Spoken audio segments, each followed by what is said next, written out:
आज हम लोग बात करने वाले हैं बीए पार्ट 1 हिस्ट्री ऑनर्स का चैप्टर 9। चैप्टर 10 हम लोग चालू कर दिए थे, लेकिन चैप्टर 9 में भी अभी एक जो सब्जेक्टिव क्वेश्चन है, लॉन्ग क्वेश्चन, वो बाकी था। तो हम लोगों का ये भाग 4 है। चैप्टर 9 का ये भाग 4 है। भाग 3 तक अगर आपने नहीं देखा है तो लिंक डिस्क्रिप्शन में होगा, प्ले लिस्ट का, वहां से देख सकते हैं या प्ले लिस्ट में जाकर देख सकते हैं। और उसके बाद ये चैप्टर पूरी तरह से कंप्लीट हो जाएगा और उसके बाद आज ही इसका हम मॉडल सेट आपको दे देंगे। और चैप्टर 10 भी हम शुरू कर दिए हैं और इसमें क्या छूट गया है ये, तो इसको आज पूरा हो जाएगा। और इसके बाद चैप्टर 10 शुरू हो गया है, तो चैप्टर 10 का अगले क्लास में आगे से चैप्टर 10 पढ़ाई शुरू हो जाएगा। तो आज का क्वेश्चन क्या है, और चलिए इसको थोड़ा जल्दी खत्म कर देते हैं। लेकिन ये इस चैप्टर का सबसे महत्वपूर्ण क्वेश्चन है, ध्यान रखिएगा। इस चैप्टर का जो सबसे महत्वपूर्ण क्वेश्चन है यही है। तो क्वेश्चन क्या है, सम्राट अशोक का मूल्यांकन करें। क्वेश्चन क्या है, सिंपल आपको देखने में क्वेश्चन लग रहा है ना, ये सबसे महत्वपूर्ण क्वेश्चन है। सम्राट अशोक का मूल्यांकन करें, या ऐसे भी ये क्वेश्चन आ सकता है कि सम्राट अशोक के धर्म का मूल्यांकन करें। धर्म मतलब क्या होता है, धर्म। उसने क्या सिखाया था, धर्म में क्या बताया था, ये बताया था धर्म में कि लोगों को अपने जीवन जो है वो धार्मिक तरीका से जीना चाहिए और जीवन को एक अच्छा दिशा देना चाहिए और सभी को समाज में समानता होनी चाहिए और आपसी में भाईचारे की भावना से रहना चाहिए और धार्मिक जीवन व्यतीत करना चाहिए। यही धर्म था। धर्म का अर्थ होता है धर्म। तो चलिए इसका आंसर लिखना शुरू करते हैं। सबसे पहले इंट्रोडक्शन लिखते हैं, आपको पता है, उसके बाद बॉडी पार्ट, उसके बाद कंक्लूजन। और एक बात, अब सभी लोग तो आप लोग नोट्स बना ही रहे होंगे, तो नोट्स बनाते रहिए। हम बताएंगे कि किस दिन नोट्स चेक करेंगे और उस दिन आपको नोट्स क्या करना होगा, उस दिन नोट्स आपको टेलीग्राम ग्रुप में भेजना होगा। चलिए शुरू करते हैं हम लोग। शुरू यहाँ से कहां से करेंगे, प्राचीन भारत के इतिहास में अशोक को महानतम सम्राट में सबसे आगे रखा जाता है। यानी सबसे आगे किसको रखा जाता है, सम्राट अशोक को। अशोक के शासन काल में संपूर्ण देश को एक राजनीतिक सूत्र में बांधा। अशोक ने अपने शासन काल में, अशोक ने, यहाँ पर अपने होगा, अपने यहाँ पर लिख लीजिए। अशोक ने अपने, ये सब लिखते जाना आप लोगों को, क्वेश्चन लिख लीजिए, अब आंसर ये सब लिखते जाइए। अशोक ने अपने शासन काल में संपूर्ण देश को एक राजनीतिक सूत्र में बांधे रखा था। सम्राट अशोक, उसके बाद यहां सब लिखना शुरू करेंगे। सम्राट अशोक एक कला प्रेमी भी था। सभी तरह के कलाओं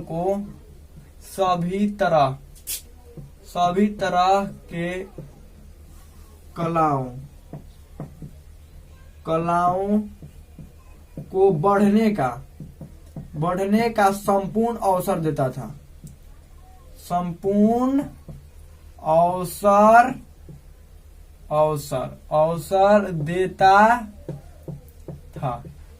अवसर क्या करता था, देता था। देखिए थोड़ा ठंडा बढ़ गया है, ठंडा बढ़ने का देखिए इधर भी थोड़ा सा ठंडा बढ़ गया है।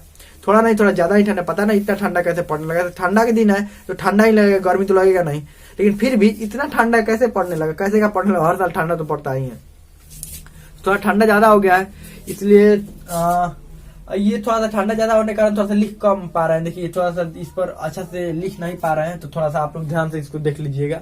थोड़ा सा वीडियो रोक कर, वीडियो पॉज करके उसको ध्यान से देखिएगा क्या क्या लिखा हुआ है। या हम बोल रहे हैं तो डायरेक्ट लिखते ही जाइए आप लोग, क्योंकि ठंडा के कारण थोड़ा अच्छा से लिख नहीं पा रहे हैं, ये लिखा नहीं रहा अच्छा से, बोर्ड पर अच्छा से मार्कर नहीं चल रहा है। अब इसके कलाओं को बढ़ने में संपूर्ण अवसर देता था।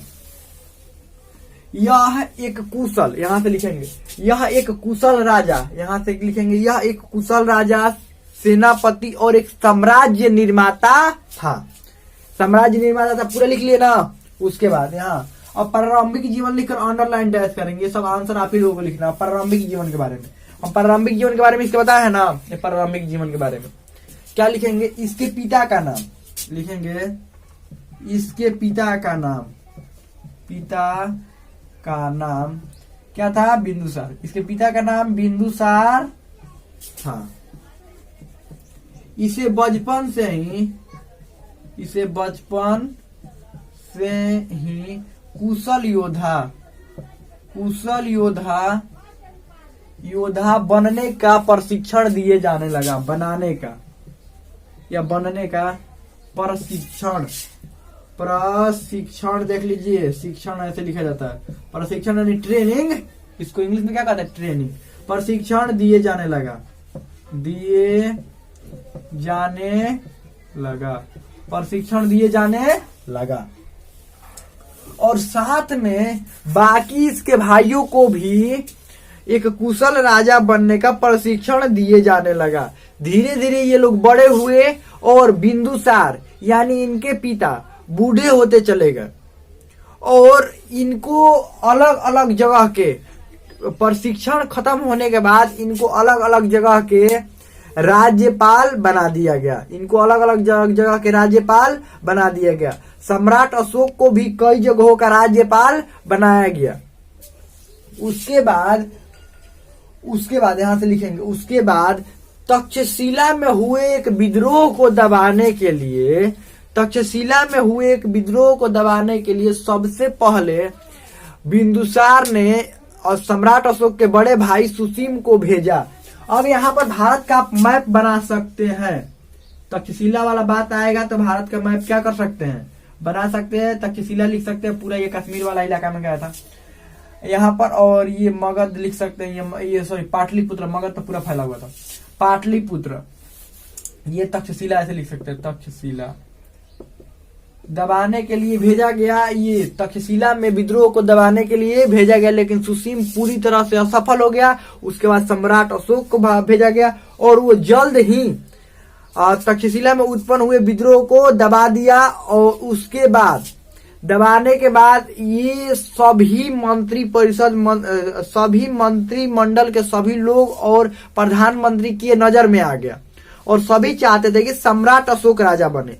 लेकिन उसके पिता, सम्राट अशोक के पिता चाहते थे कि इसके बड़े भाई सुसीम को राजा बनाया जाए। तब यहां से अब इसी में लिखेंगे, हमारे यहाँ जगह नहीं है, इसी में आप लोग लिखते जाएंगे। तब बिंदुसार के प्रधानमंत्री ने एक योजना बनाया और सुसीम को पाटलिपुत्र से बाहर भेजा। पाटलिपुत्र से बाहर तक्षशिला भेजा गया विद्रोह के बहाना बनाकर। और उसके बाद पाटलिपुत्र में बिंदुसार की मृत्यु हो गई और मगध का राजा सम्राट अशोक को घोषित कर दिया गया। इतना हो गया। अब उसके बाद राज्याभिषेक लिखकर अंडरलाइन है। अब यहाँ पर लिखेंगे मगध का राजा अशोक को घोषित कर दिया गया 500 सभासदों के सामने। लेकिन जब ये बात उसके बड़े भाई सुसीम को पता चला तो वो वापस पाटलिपुत्र आया और दोनों में, सम्राट अशोक और सुसीम में युद्ध हुआ। और सम्राट अशोक को ऐसा माना जाता है कि उसने अपने 99 भाइयों की हत्या करके और मगध की राजगद्दी पर बैठ गया। उसके बाद 269 ईसा पूर्व में सम्राट अशोक ने अपना राज्याभिषेक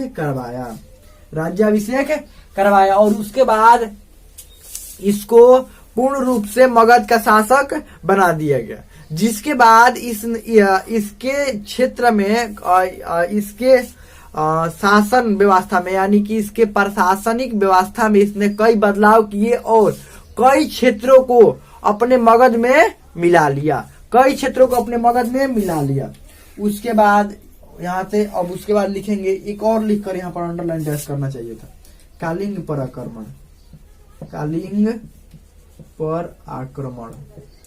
आक्रमण लिखकर अंडरलाइन डैश कीजिएगा। कालिंग पर आक्रमण, इसके ठीक नीचे राज्याभिषेक के ठीक नीचे लिखिए कालिंग पर आक्रमण अंडरलाइन डैश, इसमें आप लिखना शुरू कीजिए। इसने अपने राज्याभिषेक के 8वें वर्ष में यानी कि 269 में इसका हुआ था राज्याभिषेक। तो 261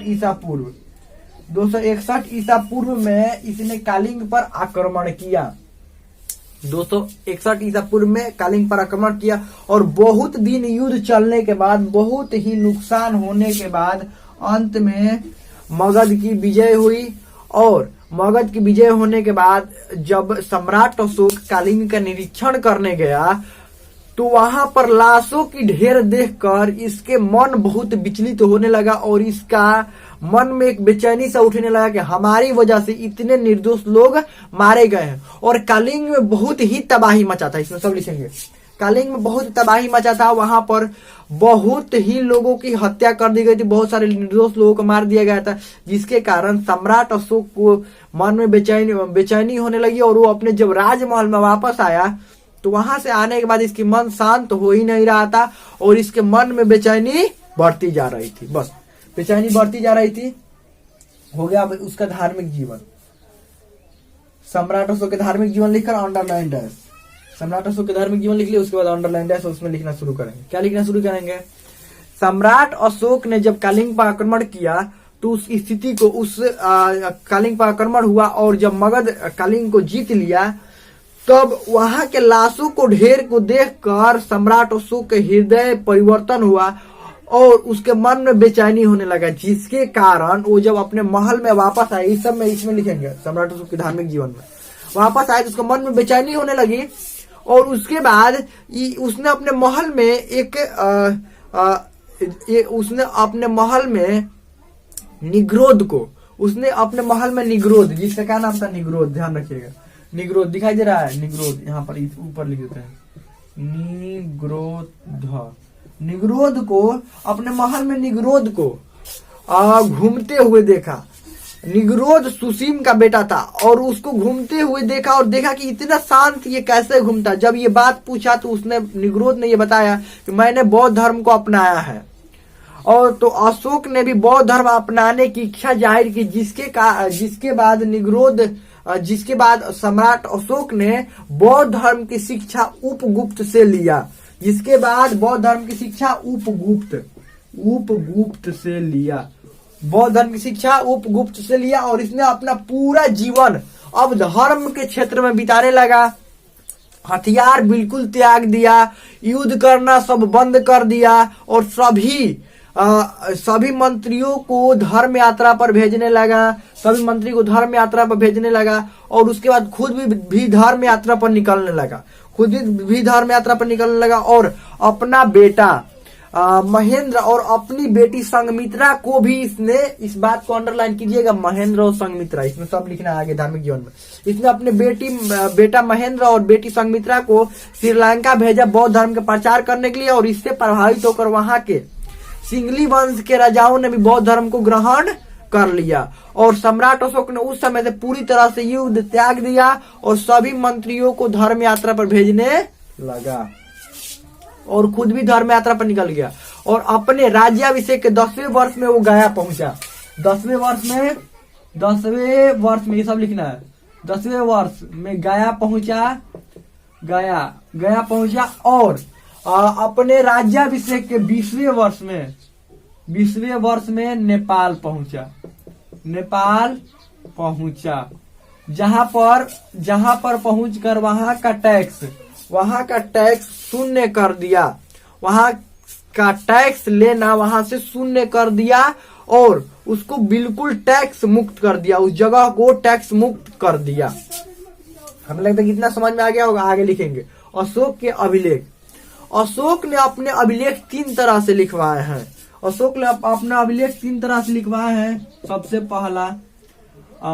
सबसे पहला लिखेंगे शिलालेख, लिखकर अंडरलाइन है। ये उस प्रकार का अभिलेख होते थे जिसमें एक चौड़ी पत्थर की पट्टी पर अपने बातों को राजा द्वारा लिखवाया जाता था या खुदवाया जाता था, उसको अभिलेख कहा जाता है, शिलालेख कहा जाता है। इसमें 7 लघु शिलालेख इसी में लिखेंगे शिलालेख, और 14 बृहद शिलालेख और कुछ छिटपुट अन्य शिलालेख भी मिले हैं। और ये शिलालेख कई लिपियों में मिला है, जैसे ब्राह्मणी, खरोष्टी, अलग अलग लिपियों में मिला है। और अरमाइक ग्रीक भी लिख सकते हैं, इसमें कोई दिक्कत नहीं है। शिलालेख के बाद दूसरा लिखेंगे स्तंभ स्तंभ।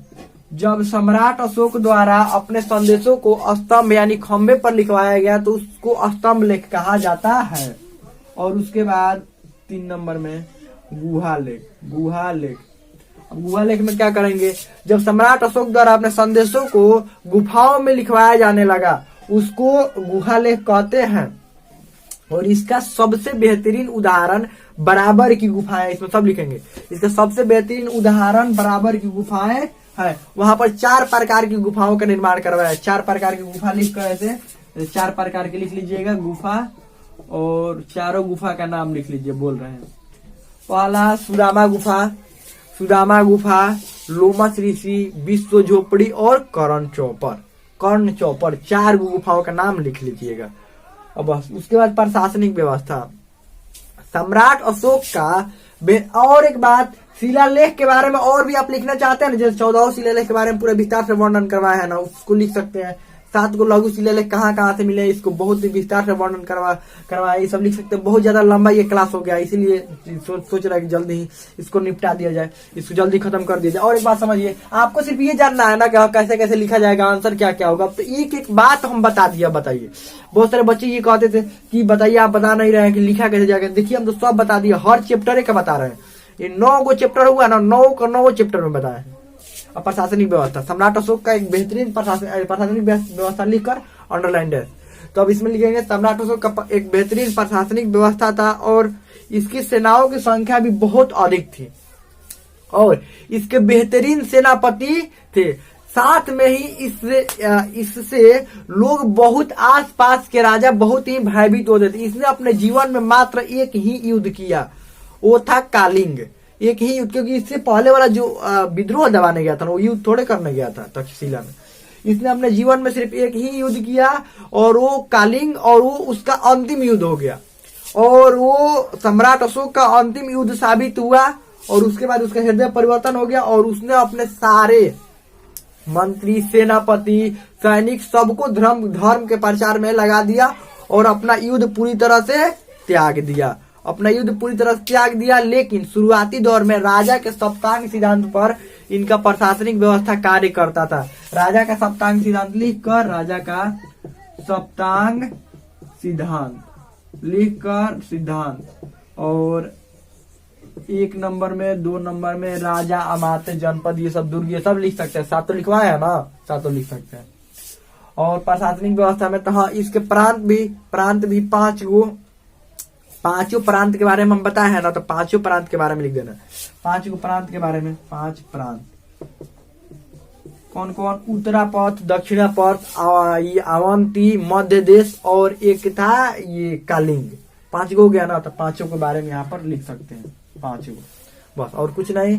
और हाँ, बस हो गया। अब प्रशासनिक व्यवस्था, इसका प्रशासनिक व्यवस्था बेहतरीन था। निष्कर्ष अंतिम में, सम्राट अशोक को प्राचीन भारत में सबसे महानतम राजा माना जाता था, क्योंकि उसका कुशल प्रशासनिक व्यवस्था, उसके साथ साथ ही जब उसने धर्म का प्रचार शुरू किया तो एक बेहतरीन ढंग से बौद्ध धर्म को अपने देश के साथ साथ पूरे विश्व में प्रचार प्रसार करवाया। और बौद्ध धर्म के साथ साथ अन्य धर्मों को